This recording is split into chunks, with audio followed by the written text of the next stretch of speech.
히브리서 11장 5절 6절 하나님이 기뻐하시는 것이라는 제목으로 말씀을 나누며 은혜를 받고자 합니다. 하나님이 기뻐하시는 것은 어떤 것일까? 인류 역사상 하나님을 기쁘시게 한 사람들이 많습니다. 에녹도 있었죠. 노아, 다윗, 아브라함, 다니엘, 예레미야, 욥, 바울, 베드로, 요한, 성경에 너무나도 많은 인물들이 있어요. 이들은 다 하나님을 기쁘게 한 사람들이에요. 믿습니까? 그런데 가장 기쁘시게 한 사람을 들라 하면 첫 번째가 예수님이다. 그렇게 볼 수 있어요. 그래서 마태복음 3장 17절에 보니까 침례 받으실 때에 이런 말씀이 들렸어요. 하늘로부터 소리가 있어 말씀하시되 이는 내 사랑하는 아들이요 내 기뻐하는 자다. 그렇게 이야기했어요. 내 기뻐하는 자다. 그리고 변화산상에서도 마태복음 17장 5절에 나옵니다.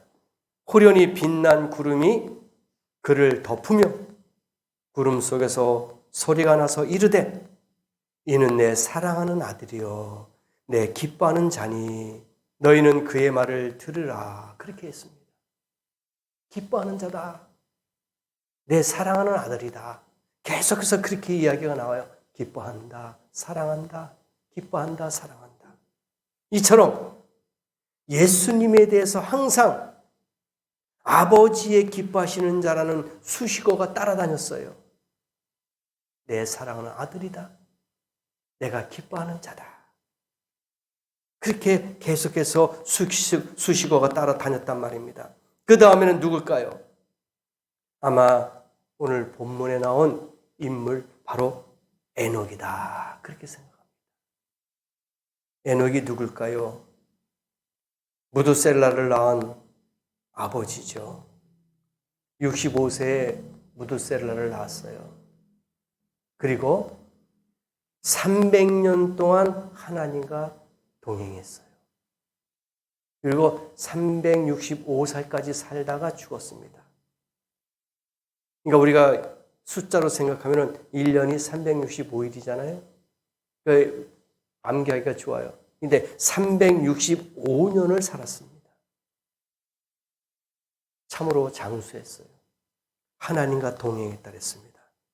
다른 많은 사람들도 기쁘시게 했지만 이 히브리서 11장 믿음의 장에서 많은 사람들의 이야기 중에서 특별히 에녹을 기쁘시게 한 사람으로 말씀하고 있다는 거예요. 오늘 본문 말씀 그대로예요. 5절 말씀에 보면 에녹은 죽지 않았다. 그리고 5절 하반절에 뭐라고 나옵니까? 하나님을 기쁘시게 하는 자라. 하는 중에서 한 사람이에요. 여러분도 오늘 이 아침에 하나님을 기쁘게 하는 성도 되기를 원합니다. 성경 말씀에 우리의 이름이 그렇게 기록되기를 했으면 얼마나 좋겠어요. 내 생명록에, 내 행위록에 아무개는 하나님을 기쁘게 하는 성도였다. 그 이름이 딱 기록이 되면 얼마나 좋겠냐 이거예요. 그렇게 될 줄 믿습니다. 그래서 하나님께서 기뻐하시는 사람은 어떤 사람인가? 어떤 것으로서 인정을 받았는가? 첫 번째가요. 믿음으로 사는 사람을 기뻐하십니다. 믿음. 오늘 6절 말씀 우리가 읽었어요. 믿음이 없이는 하나님을 어떻게 못한다 그랬습니까? 기쁘시게 못한다 그랬어요. 그러면 반대로 생각하면 하나님을 기쁘게 하는 사람들은 믿음이 있다는 거예요. 그래서 믿음으로 사는 사람이 하나님을 기쁘게 하는 사람이에요. 다른 게 없어요. 내가 하나님 앞에 기쁘게 해드릴 수 있는 게 뭘까? 바로 믿음이다 이거예요. 오늘 말씀 그대로입니다. 그렇게 하면은 하나님께서 뭘 주신다 그랬습니까? 하나님께 나아가는 반드시 하나님께서 그에게 뭘 주신다 그랬어요? 6절 하반절에 상 주시는 이심을 믿어야 할지니라. 그러니 믿음으로 사는 사람은 하나님을 기쁘게 해드리는데 하나님은 그에 대한 대가, 보상은 뭐예요? 상이란 얘기예요. 그러니 우리가 믿음으로 살지 않으면 안 된다는 거예요. 상을 주신다 그랬잖아요. 그게 당연히 기쁘게 하나님을 해드려야 되죠. 그래서 하나님께서 나와 함께 계시기 때문에 하나님을 느끼든 느끼지 못하든 항상 하나님의 나와 함께 하신다는 것을 인식해야 된다는 거예요. 이게 믿음이에요. 하나님을 섬기면서도 안 계신 것처럼 살면 안 돼요. 이건 불신이에요. 믿어야 되는 거예요. 이게 믿음이에요. 내가 교회를 오래 다녔고 말씀을 많이 받습니다. 그런데 행동이란지 말은 하나님이 안 계신 것처럼 생각해. 이건 잘못된 거예요. 하나님은 살아계십니다. 하나님 지금도 나와 함께 해주시는 줄을 믿습니다. 어떤 분이 옛날에는 하나님을 부르기만 하면은 임재 가운데 느끼는 거예요. 뭔가 감동이 오고 막 느낌이 와요. 근데 요즘에는 그런 게 없다는 거예요. 느끼지 못한대요. 하나님의 임재하심을 못 느낀다는 겁니다. 어떻게 회복하느냐고 물었습니다. 그런데 오늘 말씀은 그대로입니다. 믿음이 떨어진 거예요. 믿음이 없어진 거예요. 오늘 말씀 그대로 보면은 믿음이 없이는 하나님을 기쁘게 못한다 그랬어요. 내가 뭔가 식어지고 내가 뭔가 임재하심을 못 느끼고 뭔가 불편하고 부족한 걸 느낀다 하면은 믿음이 떨어졌다는 거예요. 믿음이 식어졌다는 겁니다. 다시 회복하기를 주의 이름으로 부탁합니다. 믿음으로 사세요. 그렇게 살면은 돼요. 안 되는 것도 됩니다. 안 될 것 같은 것도 될 수 있어요. 왜? 하나님이 상 주신다 그랬잖아요. 어떤 자에게? 믿음으로 사는 사람에게.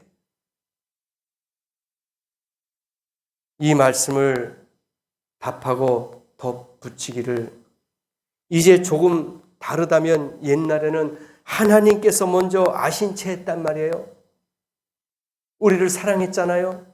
근데 지금 반대로 합시다. 내가 먼저 하나님을 사랑하십시다. 하나님의 세상을 이처럼 사랑하사 독생자를 주셨으니 우리를 사랑했기 때문에 이 땅에 오신 거 아닙니까? 먼저 사랑하셨어요. 근데 지금은 이제는 좀 아는 채, 반대로 아는 채를 합시다. 내가 먼저 하나님을 사랑하십시다. 그러면 복 받을 거예요. 먼저 찬양하고, 먼저 대화하고, 먼저 기도하세요. 하나님이 기뻐하실 줄 믿습니다. 먼저 아는 채 하면은 뭔가 기분이 좋지 않아요? 그렇죠? 누가 나에게 와서 먼저 아는 척을 해. 아유, 반갑습니다 하고 악수하고 잘 계십니까? 아, 건강하시네요 하면은 그 사람이 순간적으로 누군지 생각은 안 나지만은 그래도 기쁜 거야. 반가운 거야. 왜? 먼저 아는 척 해주니까 내가 인정받네. 내가 그래도 이 정도 인기가 있네.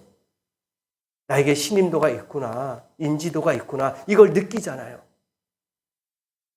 그러니까 먼저 우리가 하나님을 아는 채 하십시다. 하나님 내가 사랑합니다. 하나님 내가 찬양합니다. 먼저 기도하고 먼저 대화하고 먼저 찬양하시다 이거예요. 하나님이 여러분에게 큰 복 주실 줄 믿습니다. 믿음으로 살면 분명히 하나님이 여러분을 사랑하실 줄 믿습니다. 그런데 상 주신다는 것은 무슨 뜻일까? 6절 하반절에 그렇게 말씀하셨잖아요. 이건 뭐냐? 날마다 하나님께서 우리를 기쁘게 하셔서 상 주실 것을 믿고 감사하고 기뻐하며 살라 이거예요. 이게 상이에요. 주시는 상이 이거란 말입니다. 하나님께서 우리에게 기뻐 살면은, 감사하며 살면은 하나님이 상 주실 것이다. 이런 믿음을 갖고 살아라 이거예요. 이게 바로 큰 상이다 이겁니다. 그렇게 좋으신 하나님을 생각하면서 기쁨으로 살면 하나님께서 우리를 도와주십니다. 그래서 우리는 자랑할 것밖에 없어. 나는 이렇게 살아왔어. 나는 이렇게 하나님이 도와주셨어. 나는 이렇게 하나님의 복을 받았어. 자랑할 것밖에 없는 거예요. 하나님이 상 줄 겁니다. 그래서 시편 34편 5절에서 9절 말씀에 그들이 주를 앙망하고 광채를 내었으니 그들의 얼굴은 부끄럽지 아니하리로다. 그들의 얼굴에 광채가 났대요. 그리고 부끄럽지 않았대요. 이게 큰 상 아닙니까? 그러면서 9절 말씀해 보니까 그의 경외하는 자에게는 부족함이 없도다. 시편 34편 9절에 나와요. 그들에게 부족함이 없대. 반대로 생각합시다. 부족함이 없다는 건 뭐예요? 풍성하다 이거예요. 풍족하다 이겁니다. 만족하다 이겁니다. 하나님은 부족한 하나님이 아닌 줄 믿습니다. 풍족하게 해주시는 분인 줄 믿습니다. 만족하게 넘치게 해주시는 분인지를 믿습니다. 그러므로 이처럼 하나님을 기쁨으로 섬기며 우리의 얼굴에 광채가 나기를 주의 이름으로 축원합니다. 믿는 사람은 이렇게 광채가 나야 돼요. 에녹을 보세요. 300년 동안 다녔어요. 이거 쉬운 게 아닙니다. 하루도 아니고 이틀도 아니고 10년도 아니고 100년도 아니에요. 300년 동안 하나님과 동행했습니다. 이게 얼마나 큰 축복입니까? 이게 얼마나 큰 대단한 믿음이에요. 여러분도 일생에 몇 년 살지는 모르지만 이 에녹과 같이 일생 동안 주님과 동행하는 성도 되길 원합니다. 그럴 때 여러분 얼굴에 광채가 날 거예요. 그리고 여러분이 삶 가운데 부족함이 없는 줄 믿습니다. 이게 시편의 34편의 말씀해 주셨어요. 오늘 집에 돌아가셔서 이 시편 말씀을 꼭 읽어보세요. 아, 주님을 기쁘게 해드리고 주님을 섬기는 자에게는 이렇게 얼굴에 광채가 나는구나. 이렇게 부족함이 없게 채워주시는구나. 이게 믿음인 줄 믿습니다. 두 번째가 하나님은 예수 증인을 기뻐하십니다. 무슨 뜻입니까? 쉽게 이야기한다면 전도하는 자, 복음을 증거하는 자, 말씀을 전파하는 자, 이런 자들을 하나님이 기뻐하신다 이거예요. 이사야서 52장 7절에 좋은 소식을 전하며 평화를 공포하며 복된 좋은 소식을 가져오며 구원을 공포하며 시온을 향하여 이르기를 내 하나님이 통치하신다 하는 자의 산을 넘는 발이 어찌 그리 아름다운가. 하나님의 복음을 갖고 여기저기 뛰어다니면서 산과 들을 넘어 다니는 그 발이 왜 이렇게 아름다운가 하는 고백한 거예요. 이 말씀은 복음 전도자에 대한 기쁨을 말씀한 거예요. 복음을 증거하는 그 발걸음은 아름다운 발걸음인 줄 믿습니다. 복된 발걸음이에요. 예수님께서 죄인 한 사람이 회개하고 돌아오면은 의인 99보다 더 기뻐한다 그랬습니다. 이게 복음이에요. 복음은 이렇게 기뻐하는 겁니다. 의인 99보다도 회개하고 하나님 앞으로 돌아오는 하나님의 말씀을 듣고 회개하고 돌아오는 그러한 자들을 하나님이 더 기뻐하신다 이겁니다. 직접 전도하는 것도 기뻐하시고 그들과 전도자를 위해서 기도하는 것도 기뻐하시고 그런데 더 기뻐하는 사람은 성령의 능력을 받은 전도자다 이렇게 볼 수 있어요. 이사야서 52장 7절에 좋은 소식을 전하는 사람, 평화를 공포하고 평화를 공포하는 거예요. 평화는 뭐예요? 자유스러움, 마음의 평안함, 싸움이 없는 복된 소식을 가져오며 복된 소식이 뭡니까? 구원의 소식이란 말입니다. 거듭나는 소식, 구원의 소식, 구원을 공포하며 이 단어만 보더라도 얼마나 우리에게 힘이 되고 용기가 되고 감사하는 말씀입니까? 이런 사람이 귀한 사람인 줄 믿습니다. 저와 여러분도 예수 증인이 되셔서 복된 말씀을 증거하는, 평화로운 말씀을 증거하는, 구원의 말씀을 공포하는 그런 귀한 성도 되기를 간절히 원합니다. 그리고 또 보니까 시온을 향하여 이르기를 내 하나님 통치하신다는 자의 산을 넘은 발이 어찌 그리 아름다운가. 악인의 길을 걷지 않고 세상으로 빠지지 않는 그 걸음이 아니라 이제는 그리스도의 복음을 증거하는 아름다운 발이 되기를 원합니다. 세상으로 가지 마세요. 넓은 길로 가지 마세요. 악의 자리에 가지 말란 얘기입니다. 그 발걸음은, 저와 여러분의 발걸음은 그런 악인의 발걸음이 아니라 의인의 발걸음이 되고 복음의 발걸음이 되셔서 죽어가는 자에게 복음을 증거하는 그런 성도 되기를 원합니다. 그래서 사도행전 1장 8절에 말씀해 주시지 않았습니까? 오직 성령이 너희에 임하시면 너희가 권능을 받고 예루살렘과 온 유다와 사마리아와 땅끝까지 내 증인이 되리라. 그렇게 말씀하셨습니다. 그래서 성령 체험한 사람들은 사명자예요. 명령입니다. 오늘 말씀 사도행전 1장 8절은 그대로예요. 성령이 임하면, 성령을 받은 사람은 권능을 받았습니다. 성령은 다이너마이트 같은 거예요. 폭발하는 겁니다. 그래서 예루살렘이 어디입니까? 교회가 시작됐어요. 복음이 시작됐습니다. 그 이스라엘 땅 예루살렘에서부터 온 유대와 사마리아와 땅끝까지, 이방인의 지역까지, 온 세계까지 뭐가 되라고요? 증인이 되리라. 명령입니다. 증인이 되리라. 이런 전도자를 하나님이 기뻐하실 줄 믿습니다. 그러므로 주의 종들을 위해서 기도하고 또 기도하시기 바랍니다. 말씀을 증거하는 주의 종이 이 복음의 말씀, 축복의 말씀, 구원의 말씀이 제대로 올바르게 선포할 수 있도록, 증거할 수 있도록 주의 종들을 위해서도 기도 많이 해야 될 줄 믿습니다. 예수님의 사역의 특징도 능력의 사역이었지 않습니까? 능력으로 사역했습니다. 이적과 기적을 베풀었어요. 그만큼 하는 예수님의 사역이 많은 사람들에게 힘을 주고 용기를 주고 구원을 주고 회복시킨 말씀이 아니겠냐 이거예요. 서기관들, 바리새인들 보세요. 그들은 교리적인 거나 신학적인 거나 전통을 가르치고 있었습니다. 다른 건 아니었어요. 이 말씀에 보면은 교리가 어떻다, 전통이 어떻다, 철학이 어떻다, 맨 그러한 학술적인 학식으로만 이야기했단 말이에요. 그러나 예수님은 그게 아니었어요. 사랑으로 살아있는 진리를 실천하고 사랑의 능력으로, 성령의 능력으로 가르치고 고치고 살리는 사역을 행했단 말입니다. 예수님은 늘 사랑의 기초가 되어 있어요. 하나님의 사랑이 그 기초가 되어 있단 말입니다.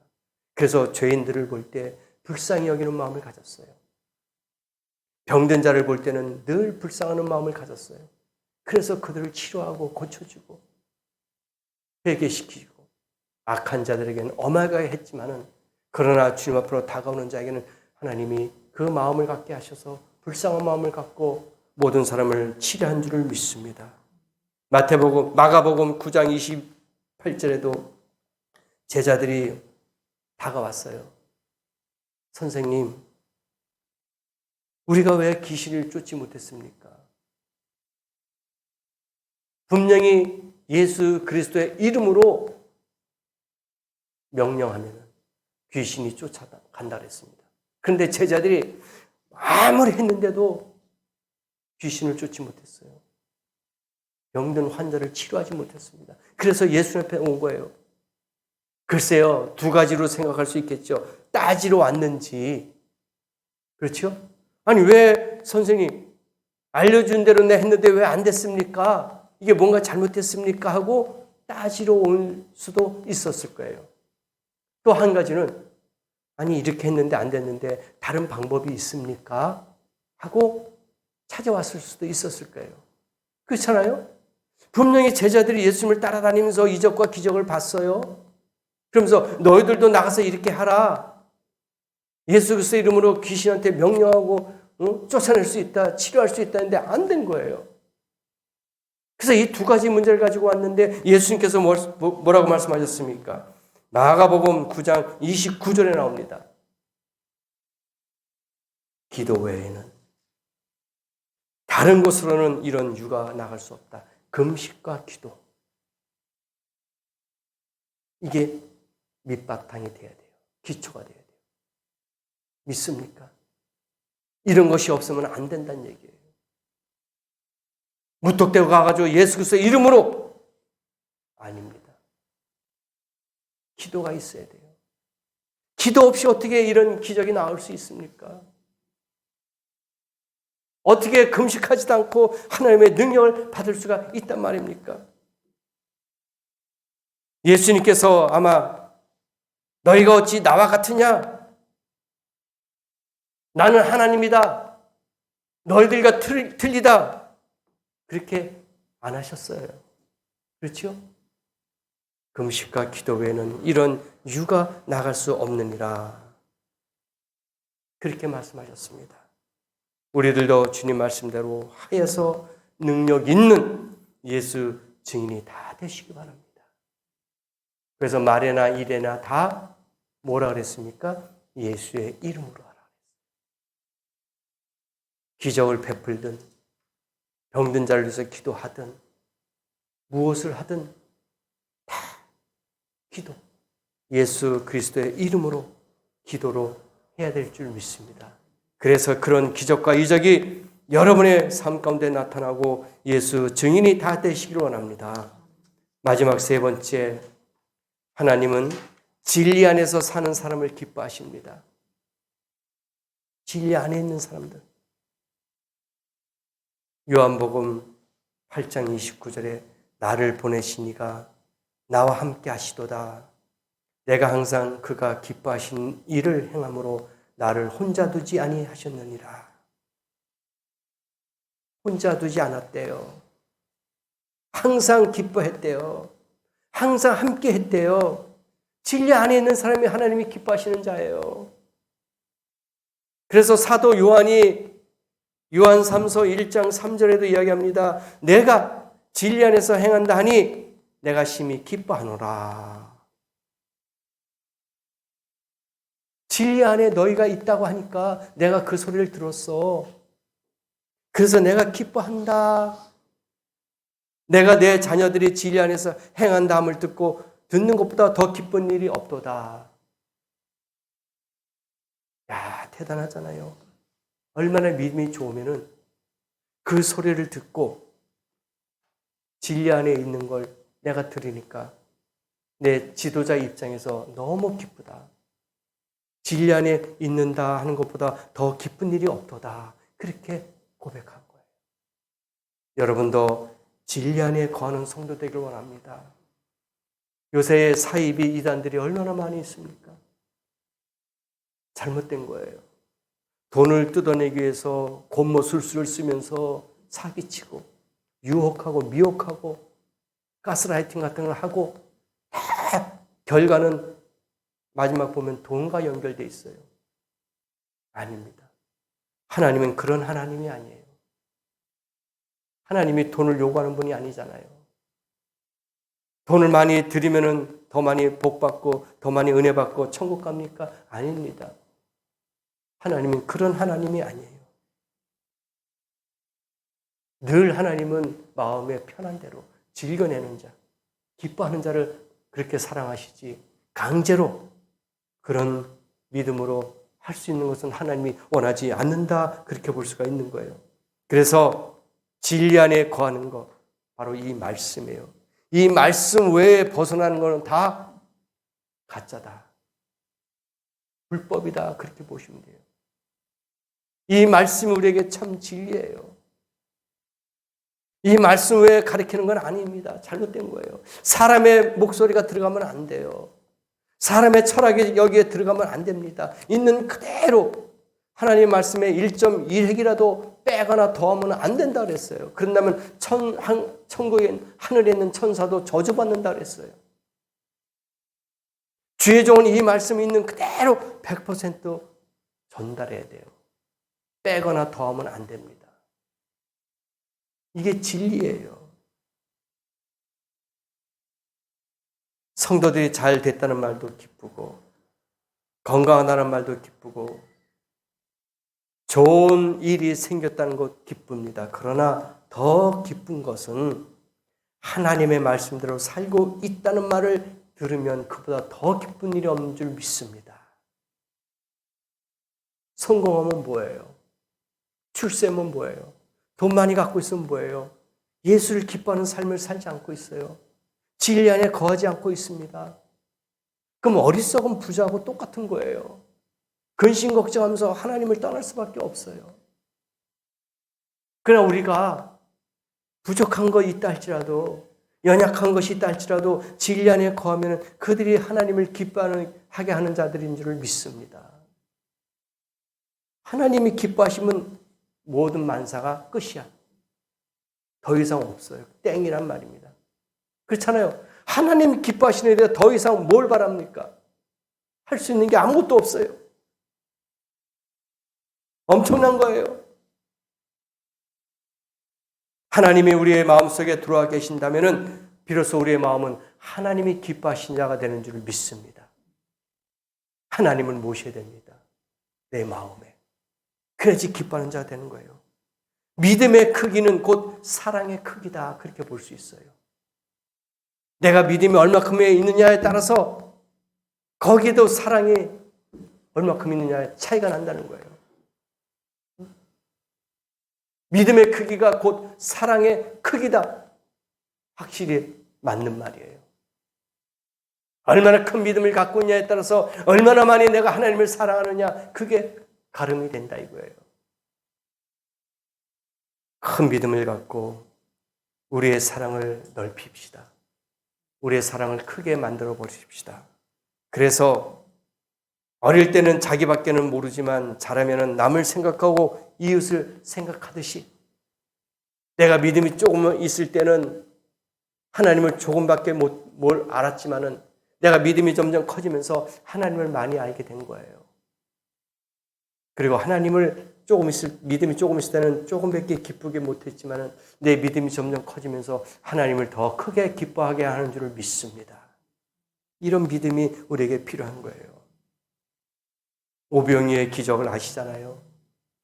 그 어린아이 그 조그만 것 가지고도 5,000명 먹고도 남는 풍요와 여유로움이 있었습니다.